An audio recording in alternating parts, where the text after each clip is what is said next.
This has got to be the coolest wave play that I have ever made. We know my opponent can't play to Mojo World this turn, thanks to Spider-Man and Daredevil, and normally I would just Professor X to win this location. But if I do that, I'm gonna lose. Mindscape is going to mean that at the end of this turn, my opponent gets my Destroyer, and they'll be able to play that to win in Plunder Castle. But if we play Wave, we'll actually be able to win both locations. Wave will make everything cost 4, which means nobody will be able to play Plunder Castle, and I'll win with the Cosmo that my opponent juggernauted to that location. And because everything costs 4, both players will only be able to play 1 card next turn, which means that since we already have more cards in Mojo World, we'll continue to win that location with plus 100 power. On turn 6, we swap hands with my opponent, and they didn't give me much, but I also didn't leave them with any options, so they're forced to retreat. What is up, everybody? I'm No Luxgiven here with your afternoon snap, and every day I am breaking down my Galactus Destroyer deck with a focus on 1 card. Today I'm actually going to be focusing on 2 cards, Wave and Electro. These are both pretty straightforward cards, and for the most part what they're here to do is ramp out a Galactus and give you more options in the process. The basic curve with Electro is to go Electro into Hobgoblin into Galactus. And the basic curve with Wave is to go Wave into Galactus into Spider-Man on the 5th turn to lock your opponent out of the only location.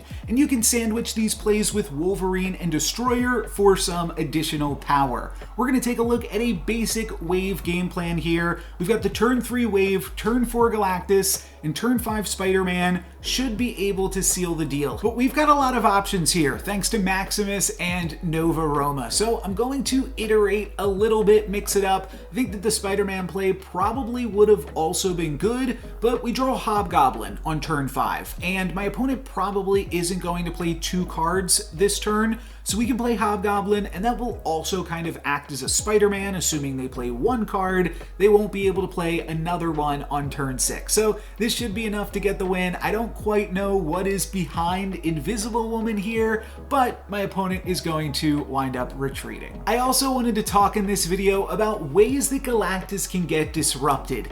Typically, that's going to be through Arrow and Magneto. And Arrow can still be played on turn 5 even if you Electro out your Galactus, and obviously either of those 2 cards can get played if you Wave out your Galactus, because Wave also is going to affect your opponent's cards. The deck does have a lot of ways to play around those things as well. The first one just being priority, using a Tuma to grab priority leads so that way those cards can't disrupt you. Then you can also use Cosmo and Professor X to stop those on-reveal abilities. It's not crazy to go Electro and then Professor X in your Electro location just to prevent yourself from being arrowed. And of course, you can also use both of these cards to ramp out Destroyer, and doing that's actually a pretty good way to throw your opponent off and steal some wins. Wave, for the most part, is a pretty vanilla card despite being incredibly powerful, though Electro does have some cool locations that you can use with it.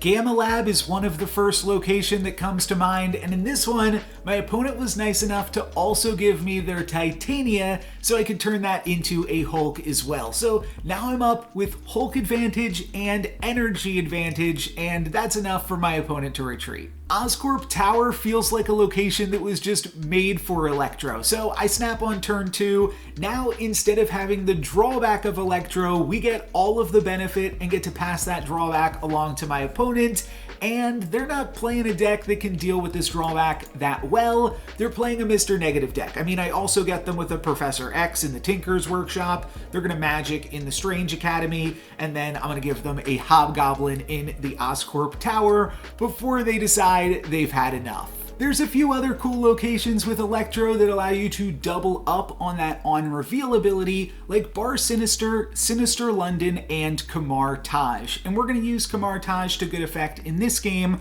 where a turn 3 Electro allows us to then play a turn 4 Destroyer. But we're not done there. This game is a twofer. Not only is this a cool Electro game, but this is also another cool Wave Lockout game because of the big house. So now I'm going to Wave on turn 5, and my opponent won't be able to play to the big house on turn 6. Neither will I, of course, so this game is going to come down to purely differential, but we're going to be able to swing this game in our favor with a huge destroyer, and then we can finish the game off with armor plus a tuba, and I think we'll grab the win. Remember to subscribe if you want to see more sweet breakdowns with this deck, and check out the previous videos for more single card highlights. For today, that's going to be it for me. Thank you guys very much for watching. I'm No Lux Given.